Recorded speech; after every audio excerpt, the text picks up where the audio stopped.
ಪ್ರೀತಿಯ ದ್ವಿತೀಯ PUC ವಿದ್ಯಾರ್ಥಿಗಳೇ, ಎಲ್ಲರಿಗೂ ಕೂಡ ಮತ್ತೊಮ್ಮೆ ನಮ್ಮ ಯೂಟ್ಯೂಬ್ ಚಾನಲ್ಗೆ ಸ್ವಾಗತವನ್ನು ಕೋರುತ್ತಿದ್ದೇನೆ. ನಾನು ನಿಮ್ಮ ಇಸ್ಲಾಂ ಸರ್. ನೋಡಿ ವಿದ್ಯಾರ್ಥಿಗಳೇ, ನಿಮ್ಮ ಮಿಡ್ ಟರ್ಮ್ ಎಕ್ಸಾಮು ಇರುವಂಥದ್ದು ಅಕ್ಟೋಬರ್ 9ರಿಂದ ಪ್ರಾರಂಭ ಆಗುತ್ತೆ. ನಿಮಗೆಲ್ಲರಿಗೂ ಈಗಾಗಲೇ ನಾನು ಬೇಕಾಗಿರುವಂತಹ ಮಾಡೆಲ್ ಕ್ವಶನ್ ಪೇಪರ್ಸ್ ಆಗಿರ್ಬೋದು ಅಥವಾ ಫಿಕ್ಸ್ ಕ್ವಶನ್ಸ್ ಆಗಿರ್ಬೋದು ನಿಮ್ಮ ಮಿಡ್ ಟರ್ಮ್ ಎಕ್ಸಾಮಿಗೆ ಅಪ್ಲೋಡನ್ನು ಮಾಡಿಕೊಟ್ಟಿದ್ದೇನೆ. ಇಂಗ್ಲೀಷ್ ಕಂಪ್ಲೀಟ್ ಆಗಿದೆ, ಕನ್ನಡ ಕಂಪ್ಲೀಟ್ ಆಯಿತು, ಯಾವುದು ಫಿಸಿಕ್ಸ್ ಆಯಿತು, ಕೆಮಿಸ್ಟ್ರಿ ಆಗಿದೆ, ಉರ್ದು, ಕನ್ನಡ, ಹಿಂದಿ, ಎಕನಾಮಿಕ್ಸ್, ಈ ರೀತಿಯಾಗಿ ಆಯಿತಾ ಪ್ರತಿಯೊಂದು ಸಬ್ಜೆಕ್ಟಿನ ಮೇಲೆ ಪ್ರತಿಯೊಂದು ಸ್ಟ್ರೀಮ್ನ ಮೇಲೆ ವಿಡಿಯೋಸ್ಗಳನ್ನು ಅಪ್ಲೋಡನ್ನು ಮಾಡಿಕೊಡ್ತಾ ಇದ್ದೇವೆ. ಪ್ರತಿಯೊಂದು ವಿಡಿಯೋದ ಡಿಸ್ಕ್ರಿಪ್ಷನ್ ಬಾಕ್ಸಿನ ಕೆಳಗಡೆ ಪ್ರೀತಿಯ ವಿದ್ಯಾರ್ಥಿಗಳೇ ನಿಮಗೆಲ್ಲರಿಗೂ ಕೂಡ ಇಂಪಾರ್ಟೆಂಟ್ ಲಿಂಕ್ಸ್ಗಳನ್ನು ನೀಡಿರ್ತೇನೆ. 3 ಕ್ವಶನ್ ಪೇಪರು ನಾನು ಕೊಟ್ಟಂಥದ್ದು ಸಾಲ್ವ್ ಮಾಡಿದರೆ ಸಾಕು, ಔಟ್ ಆಫ್ ಔಟು ನಿಮಗೆ ಮಿಡ್ ಟರ್ಮ್ ಎಕ್ಸಾಮಲ್ಲಿ ಬರುತ್ತೆ ಸರ್. ಇಷ್ಟು ಕಾನ್ಫಿಡೆನ್ಸಲ್ಲಿ ನಾನು ಹೇಳ್ತಾ ಇದ್ದೀನಿ ಅಂದರೆ ತಾವುಗಳು ವರ್ಕನ್ನು ಮಾಡಬೇಕಾಗತ್ತೆ. ಬನ್ನಿ ಈಗ ನೋಡೋಣ ಸ್ಟ್ಯಾಟಿಸ್ಟಿಕ್ಸ್ ನಮ್ಮ ದ್ವಿತೀಯ PUC ವಿದ್ಯಾರ್ಥಿಗಳಿಗಾಗಿ. Choose the most appropriate answer from the choices given ಅಂತ ಇದೆ. ಇದರಲ್ಲಿ the actual number of birth occurring in women of child bearing age is called dash ಅಂತ ಇದೆ. ಆಯಿತಾ, ಕ್ವಶನ್ ನಂಬರ್ ಕ್ವಶನ್ ನಂಬರ್ 1ಕ್ಕೆ 100% ಸರಿಯಾದ ಉತ್ತರ ಬಂದು ದಟ್ ಈಸ್ ಫರ್ಟಿಲಿಟಿ ಅನ್ನುವಂಥದ್ದು ಸರಿಯಾದ ಉತ್ತರ ಆಗಿರುತ್ತೆ. ಆದರೆ ವಿದ್ಯಾರ್ಥಿಗಳು ಬಹಳ ಜನ ಕ್ವಶನ್ ನಂಬರ್ ಹೇಗೆ ಹಾಕ್ತಾಯಿದ್ದಾರೆ ಅದು ತಪ್ಪಾಗಿರುತ್ತೆ. B is the right answer my dear children. In a life table the size of the cohort is called dash ಅಂತ ಇದೆ. ಕ್ವಶನ್ ನಂಬರ್ 2ಕ್ಕೂ ಸರಿಯಾದ ಉತ್ತರ 100% ಪ್ರೀತಿಯ ವಿದ್ಯಾರ್ಥಿಗಳೇ that is longevity is the right answer is option A ಆಗಿರುತ್ತೆ. ಆದರೆ ವಿದ್ಯಾರ್ಥಿಗಳು B ಹಾಕ್ತಾಯಿದ್ದೀರಾ, that is the wrong answer.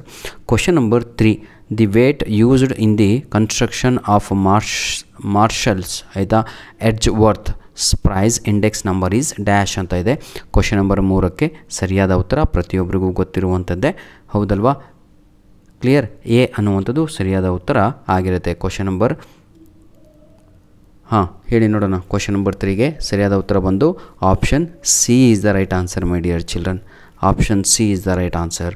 Question number 4 the range of Bernoulli ಹೌದಲ್ವಾ ಡಿಸ್ಟ್ರಿಬ್ಯೂಷನ್ ಈಸ್ ಡ್ಯಾಶ್ ಅಂತ ಇದೆ. ಇದಕ್ಕೆ ಕ್ವಶನ್ ನಂಬರ್ 4ಕ್ಕೆ ಸರಿಯಾದ ಉತ್ತರ ಮತ್ತು ಆಪ್ಷನ್ನು ಹೇಳಿ ನೋಡುವ. ಭಾಳ ಜನ ಮತ್ತೆ 4ಗೂ ಎ ಅಂತ ಹೇಳ್ತಿದ್ದಾರೆ. ಇದು ಕನ್ಫ್ಯೂಷನಲ್ಲಿ ಇರುವಂಥ ಒಂದು ಪ್ರಶ್ನೆ ಆಯಿತಾ. ಇರೋದನ್ನು ನಿಮ್ಗೆ ಹೇಳಬೇಕು, ಯಾಕೆ ಅನ್ನೋದು ಗೊತ್ತಿಲ್ಲ. ಸ್ವಲ್ಪ ಟೆಕ್ಸ್ಟ್ ಬುಕ್ಕನ್ನು ರೆಫರ್ ಮಾಡಿ ಕ್ವಶನ್ ನಂಬರ್ 4ಗಾಗಿ. Question number 5 the best estimator of the population mean is dash ಅಂತ ಇದೆ. ಇದಕ್ಕೆ 100% ಸರಿಯಾದ ಉತ್ತರ ಬಂದು ಆಪ್ಷನ್ ಬಿ ಆಗಿರುತ್ತೆ. ಆಯಿತಾ, fill in the blanks my dear children. ಇದು ನಿಮ್ಮ ಕ್ವಶನ್ ಪೇಪರ್ ಪ್ಯಾಟರ್ನ್ ಕೂಡ ಇದೇ ರೀತಿಯಾಗಿ ಬರುತ್ತೆ. ಯಾವ ರೀತಿಯಾಗಿ ಅಂತ ಹೇಳಿದರೆ ಸ್ಟ್ಯಾಟಿಸ್ಟಿಕ್ಸು 5 MCQs ಇರುತ್ತೆ, 5 ಫಿಲ್ ಇನ್ ದ ಬ್ಲ್ಯಾಂಕ್ಸ್ ಇರುತ್ತೆ, 5 ಏನಂತೀರ ಅವುಗಳು ಮ್ಯಾಚ್ ದ ಫಾಲೋಯಿಂಗ್ ಇರುತ್ತೆ, 5 1 ಅಂಕದ ಪ್ರಶ್ನೆಗಳು ಇರುತ್ತವೆ ನಿಮ್ಮ annual exam, mid term exam, preparatory ಎಕ್ಸಾಮಿಗಾಗಿ. The value of the index number for the base year is dash ಅಂತ ಇದೆ. 100% ಸರಿಯಾದ ಉತ್ತರ 100. Question number 7 in constructing index number the dash of the product is not taken into consideration ಅಂತ ಇದೆ. Question number 7 my dear children 100% ಸರಿಯಾದ ಉತ್ತರ ಬಂದು quality is the right answer. Question number 7ಗೆ ಕ್ವಾಲಿಟಿ ಆಯಿತಾ. Question number 8 the area under the normal curve is dash ಅಂತ ಇದೆ. ಅದಕ್ಕೆ ಸರಿಯಾದ ಉತ್ತರ 1 is the right answer is 1.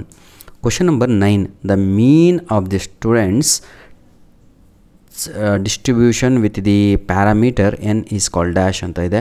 9ನೆಯ ಪ್ರಶ್ನೆಗೆ ಸರಿಯಾದ ಉತ್ತರ ಬಂದು 0 ಅನ್ನುವಂಥದ್ದು ಸರಿಯಾದ ಉತ್ತರ ಆಗಿರುತ್ತೆ. Method of obtaining the most likely value of the population parameter is called dash ಅಂತ ಇದೆ. 10ನೆಯ ಪ್ರಶ್ನೆಗೆ ಸರಿಯಾದ ಉತ್ತರ ಬಂದು ಎಸ್ಟಿಮೇಷನ್ ಅನ್ನುವಂಥದ್ದು ಸರಿಯಾದ ಉತ್ತರ. Estimation is the right answer. Next main question match the ಫಾಲೋಯಿಂಗನ್ನು ನೋಡೋಣ. ಇಲ್ಲಿ ಮ್ಯಾಚ್ ದ ಫಾಲೋಯಿಂಗಲ್ಲಿ ಬಹಳ ಗೊಂದಲಗಳು ಇದ್ದಾವೆ, ಯಾಕೆ ಅನ್ನೋದು ಗೊತ್ತಿಲ್ಲ. ಬನ್ನಿ. Method of obtaining vital statistics is called dash ಅಂತ ಇದೆ. 100% ಸರಿಯಾದ ಉತ್ತರ ಬಂದು ಆಪ್ಷನ್ 4 ಆಗಿರುತ್ತೆ. ದಟ್ ಈಸ್ ಸೆನ್ಸಸ್ ರೆನ್ಯುಮಿರೇಷನ್ ಅನ್ನುವಂಥದ್ದು ಸರಿಯಾದ ಉತ್ತರ ಆಗಿರುತ್ತೆ. ಇಲ್ಲಿ ಪ್ರಾಬ್ಲಮ್ ಇದೆ ಸ್ವಲ್ಪ. ಕ್ವಶನ್ ನಂಬರ್ ಬಿನಲ್ಲಿ ಬೇಸ್ ಪೀರಿಯಡ್ ಅಂತ ಹೇಳಿದರೆ ಆಯಿತಾ, ಬಹಳ ಜನ ಇದರಲ್ಲಿ ಬಹಳ ವ್ಯತ್ಯಾಸವನ್ನು ಕೊಡ್ತಾಯಿದ್ದಾರೆ. ಆದರೆ ನಾವು ಆಪ್ಷನ್ 3 ಜೊತೆ ಹೋಗ್ತಾಯಿದ್ದೀವಿ. ದಯವಿಟ್ಟು ಯಾರಾದರೂ ರ್ಯಾಂಕ್ ಸ್ಟೂಡೆಂಟ್ಸ್ ಇದ್ದರೆ ಅದನ್ನು ತಿದ್ದಬಹುದಾಗಿದೆ. ದಯವಿಟ್ಟು ಕಮೆಂಟ್ ಮುಖಾಂತರ ಈ 5 ಮ್ಯಾಚ್ ದ ಫಾಲೋಯಿಂಗಿಗೆ ಆನ್ಸರ್ಗಳನ್ನು ತಿಳಿಸಿ. ಇದಕ್ಕೆ ನಮ್ಮ ಪ್ರಕಾರ ಈಗ economical stable is the right answer.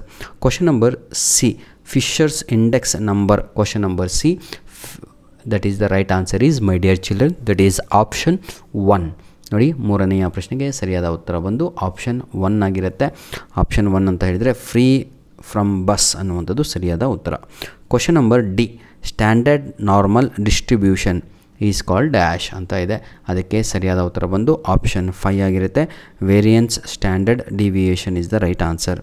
Question number E, power of A test is ಈ ಡ್ಯಾಶ್ ಅಂತ ಇದೆ. ಅದಕ್ಕೆ ಆಪ್ಷನ್ 6 ಇದೆ ಅಲ್ವಾ, ಅದು ಸರಿಯಾದ ಉತ್ತರ ಆಗಿರುತ್ತೆ. ನೋಡಿ ವಿದ್ಯಾರ್ಥಿಗಳೇ, ಇದು ನಮ್ಮ ಮೇಲ್ ಐ ಡಿ ನಿಮಗೆಲ್ಲ ಕಾಣ್ತಾ ಇದೆ ಅಲ್ವಾ. ಯಾರ ಹತ್ರ ಸ್ಟ್ಯಾಟಿಸ್ಟಿಕ್ಸ್ ಕ್ವಶನ್ ಪೇಪರ್ಗಳು ಇದ್ದಾವೋ ಯೂನಿಟ್ ಟೆಸ್ಟ್ 1ರದ್ದು ಕೂಡ ತಗೊಳ್ಳು. ಈ ವರ್ಷದ್ದು ನಮಗೆ ಕಳುಹಿಸಿ ಕೊಟ್ಟಿಲ್ಲ ಸರ್. ದಯವಿಟ್ಟು ಸೆಕೆಂಡ್ ಇಯರ್ PUC ಆಗಿರ್ಬೋದು, ಫಸ್ಟ್ ಇಯರ್ PUC ಆಗಿರ್ಬೋದು, ಹೊಸದಾಗಿ ನಮ್ಮ ಯೂಟ್ಯೂಬ್ ಚಾನಲ್ ನೋಡ್ತಾ ಇದ್ದರೆ ಅಥವಾ ನಮ್ಮ ಓಲ್ಡ್ ಸಬ್ಸ್ಕ್ರೈಬರ್ಗಳಿದ್ದರೆ ಈ ಒಂದು ಮೇಲ್ ಐ ಡಿಗೆ ತಮ್ಮ ಬಳಿ ಇರುವಂತಹ ಪ್ರಶ್ನೆ ಪತ್ರಿಕೆಗಳನ್ನು ಯಾರು ಕಳಿಸಿಕೊಟ್ಟಿಲ್ವೋ ಅವರು ಕಳುಹಿಸಿ ಕೊಡಿ. ಆನ್ಸರ್ ದಿ ಫಾಲೋಯಿಂಗ್ ಕ್ವಶನ್ಸ್ ಅಂತ ಇದೆ. ಇದು ಬಹಳ ಈಸಿ ಇದೆ ನೋಡಿ.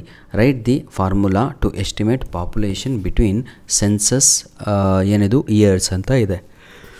ಇದಕ್ಕೆ PN is equal to PO ಬ್ರ್ಯಾಕೆಟಲ್ಲಿ 1 + R⁴ ಅನ್ನುವಂಥದ್ದು ಸರಿಯಾದ ಉತ್ತರ ಆಗಿರುತ್ತೆ. Mention 1 use of life table ಅಂತ ಇದೆ. ಲೈಫ್ ಟೇಬಲ್ ಯೂಸ್ ಏನು ಅಂದರೆ to study mortality pattern and calculate the life expectancy at various ages ಅನ್ನುವಂಥದ್ದು ಸರಿಯಾದ ಉತ್ತರ ಆಗಿರುತ್ತೆ. Question number 14, name the graph used in representing time series data ಅಂತ ಇದೆ. ಕ್ವಶನ್ ನಂಬರ್ 14ಕ್ಕೆ ಸರಿಯಾದ ಉತ್ತರ ಬಂದು ಲೈನ್ ಗ್ರಾಫ್ ಆಗಿರ್ಬೋದು ಅಥವಾ ಟೈಮ್ ಸೀರೀಸ್ ಪ್ಲಾಟ್ ಕೂಡ ಆಗಿರ್ಬೋದು. ಎರಡರಲ್ಲಿ ಒಂದು ಬರೆದ್ರೆ ಅಂಕಗಳು ಸಿಗುತ್ತೆ.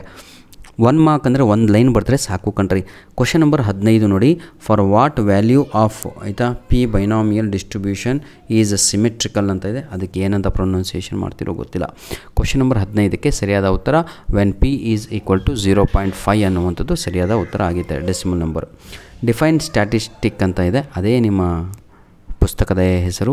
Nothing but it is a numerical character of a sample used to estimate the corresponding parameter of population is called statistic ಅಂತ ಹೇಳ್ತೀರಾ. ಧನ್ಯವಾದಗಳು.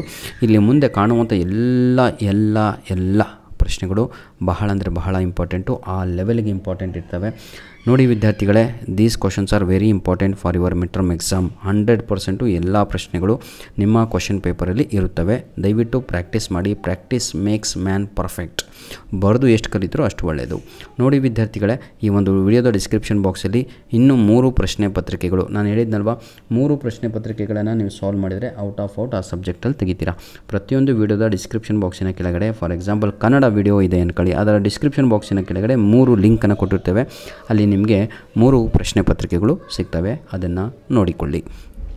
ಸ್ಟ್ಯಾಟಿಸ್ಟಿಕ್ಸ್ ಆದರೂ ಅಷ್ಟೇ, ಅದರ ಒಂದು ಡಿಸ್ಕ್ರಿಪ್ಷನ್ ಬಾಕ್ಸಲ್ಲಿ ಕೊಟ್ಟಿರ್ತೇವೆ. ಜೊತೆಗೆ ಇಂಗ್ಲೀಷಿನ ಮೇನ್ ಟಾರ್ಗೆಟ್ ಆಗಿರುತ್ತೆ. ಇಂಗ್ಲೀಷಿನ ಫುಲ್ಲು ಗ್ರಾಮರು ನಿಮ್ಮ ಮಿಡ್ ಟರ್ಮ್ ಎಕ್ಸಾಮಿಗೆ ಏನು ಬರುತ್ತೋ ಅದು, ಅದರ ಜೊತೆಗೆ ಇನ್ನೊಂದು ಗ್ರಾಮರ್ ಯಾವುದು plus important question answers for your mid term exam English. ಧನ್ಯವಾದಗಳು.